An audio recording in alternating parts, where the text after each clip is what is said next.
সুদীপের সাংবাদিক বৈঠকের কটাক্ষের জবাবে কটাক্ষ জবাব দিলেন প্রদেশ বিজেপি মুখপাত্র নবেন্দু ভট্টাচার্যের দাবি সব বিরোধীরা একসাথে মিলেও রাজ্যের 2টি লোকসভা আসনে 1 লক্ষের বেশি ভোট পাবে না, তাই বিভাজন সৃষ্টি করতে মানুষের মধ্যে বিভ্রান্তি ছড়াবার প্রয়াস সুদীপ রায় বর্মনের ব্যর্থ হবে বলে দাবি প্রদেশ বিজেপি প্রবক্তার। লোকসভা নির্বাচনে ত্রিপুরা 2টি আসনে বিরোধী প্রার্থীরা একত্রিত হয়েও 1 লক্ষের বেশি ভোট পাবে না, আর এই বিষয়টি বুঝতে পেরে গেছে বিরোধীরা। সেই ভয়ে কংগ্রেস ষড়যন্ত্র শুরু করেছে। তাদের ষড়যন্ত্রে সামিল সিপিএমও। বিজেপি জোটের নেতা কর্মীদের খেপিয়ে তুলতে চাইছে তারা। কংগ্রেস বিধায়ক সুদীপ রায় বর্মনের সাংবাদিক বৈঠকে শাসক দল ও প্রদ্যুৎ কিশোরকে নিশানা করে কটাক্ষের মন্তব্যের জবাবে এইভাবে সুদীপ বাবু ও কংগ্রেস দলকে তীব্র কটাক্ষে বিঁধলেন বিজেপি মুখপাত্র নবেন্দু ভট্টাচার্য। এদিন তিনি বলেন, মোদিজির গ্যারান্টি হলো প্রতিশ্রুতি পূরণের গ্যারান্টি। কাশ্মীরে 370 ধারা বাতিল থেকে শুরু করে সারা দেশে সিএএ লাগু করার প্রতিশ্রুতি পূরণ করেছেন প্রধানমন্ত্রী নরেন্দ্র মোদী। নবেন্দুবাবু আরো বলেন, কংগ্রেস সিএএ নিয়ে রাজ্যবাসীকে আতঙ্কিত করার চেষ্টা করছে।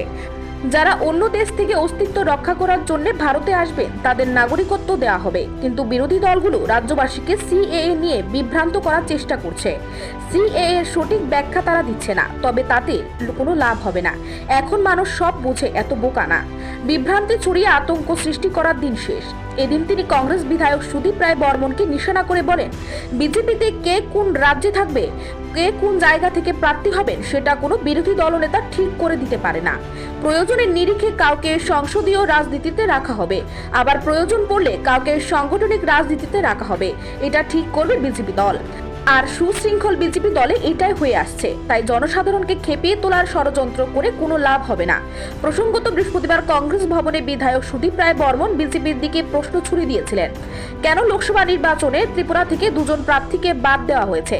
এরই জবাবে আজ বিজেপি মুখপাত্র নবেন্দু ভট্টাচার্য এই কথা বলেন। তার কটাক্ষ, লোকসভা নির্বাচনে ত্রিপুরা 2টি আসনে বিরোধী প্রার্থীরা একত্রিত হয়েও 1 লক্ষের ভোটের মাত্রা ছাড়িয়ে যেতে পারবে না। সেই ভয়ে কংগ্রেস বিজেপি জোটের নেতাকর্মীদের খেপিয়ে তুলতে চাইছে। ধীরে ধীরে বিরোধীরা আরো নিঃস্ব ও দুর্বল হবে বলে দাবি করলেন প্রদেশ বিজেপি প্রবক্তা নবেন্দু ভট্টাচার্য।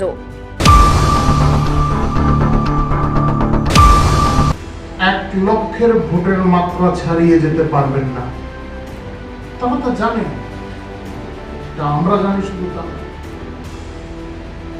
সবাই মিলেও 1 লক্ষ ভোট পাবে। যাই হোক, আমরা মনে করি একজনও বিচ্ছিন্ন কেন থাকবে। ফলে আমাদের পার্টির কার্যকর্তারা তা পাহাড়ি এলাকাতেই হোক আর সমতলেই হোক, আমাদের কার্যকর্তারা নিরন্তর কাজ চালিয়ে যাচ্ছে মানুষকে বোঝানো। কেন্দ্রীয় সরকার, রাজ্য সরকারের যে সমস্ত প্রকল্পগুলি আছে, সেই সমস্ত প্রকল্পগুলি কি, কেন, কাদের জন্য, মানুষ কিভাবে তা থেকে সুবিধাগুলি পেতে পারেন, এই সমস্ত বিষয়গুলি মানুষকে বোঝানোর চেষ্টা করছে। আর গণতন্ত্রের কথা বলছি, কংগ্রেস জামানায় গণতন্ত্রের নমুনাটা কি ছিল, যারা প্রবীণরা আছেন খুব ভালোভাবে জানেন। সর্বভারতীয় স্তরে কি ছিল সেগুলি আপনারা জানেন। এখন আরো বিভিন্ন ভাবে তথ্য জানার অনেক সুযোগ এসে গেছে।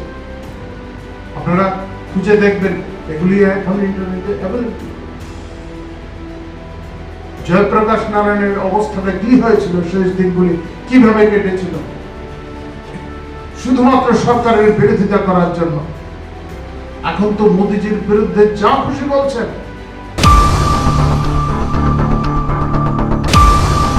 নিজস্ব প্রতিনিধি রিপোর্ট, এশিয়ান টাইমস।